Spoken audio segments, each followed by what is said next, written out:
It's tax season, which is where shit really hits the fan. You find out how much you lost and hope you somehow gained. And this year, a fucking highway robbery occurred right in front of me with the biggest tax filing service in the US worth $123 billion.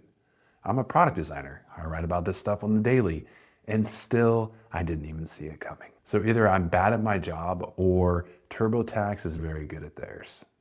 If you're a solo builder, a founder, or someone designing your own product, this is more useful to you than me just complaining about a $200 charge, although I'm gonna get to that too.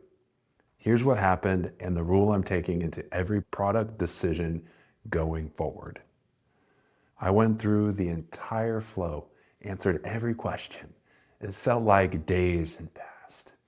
If you file personal and business taxes, you know. And as it landed on the checkout screen, a $200 plus dollar charge for a service I never used, never knowingly selected. And when I asked how to remove it, clear everything and start over. Everything I'd done, gone. It's like being trapped in a cage in the movie Saw, where they hold the key to your skin. So I chatted up support, right? They confirmed the add-on and checkout, explained why it was there by pasting the exact help page I just read. And then the icing on the cake, the help agent told me she'd fallen for the same thing.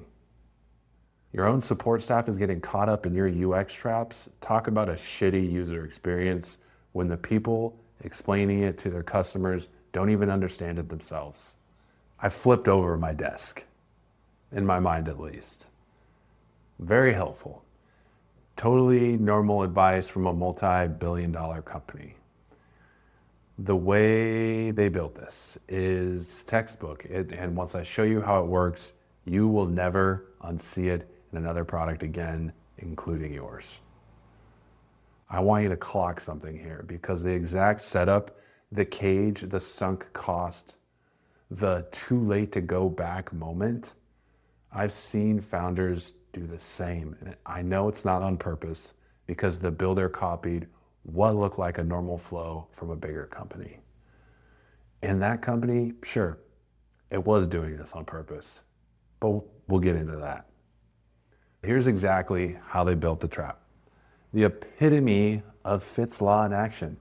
The button to add a premium feature, styled as the main action on the screen. Big, bold, juicy, looks like the next logical step in the flow, right?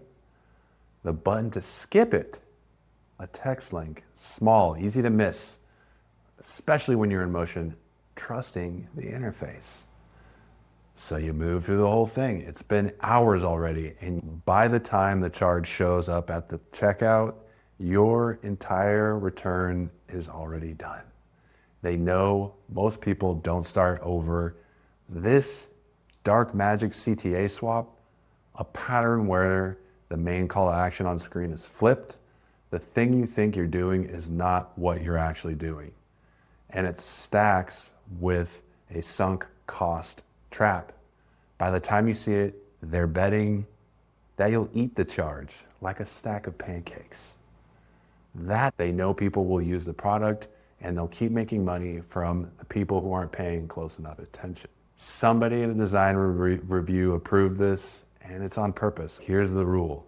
Your main CTA should match the main job to be done on screen, not the opposite, not a sneaky alternative. If someone is filing their taxes, the big button should help them file their taxes. That's it. Don't even argue with me. The second one, and I've said this before, add friction before the moments that can't be undone, especially payments. Make it hard to accidentally pay for anything, not a pain in the ass to get out of it. Here's the piece that actually matters to your business. If the only reason someone stays is because leaving is confusing, that's not retention, fam. That's a cage. You will never get a referral from someone who felt robbed. Always give your users the ability to clearly understand what's happening, to go back, and not feel like flipping a table because they happily used your product and then you hit them with a mysterious charge. Compare that to Stripe. Every fee is explicit before you commit. Line item, reason, confirmed. You always know exactly where you are. Users trust the flow and they come back. Clarity isn't just the ethical move, it's a retention strategy.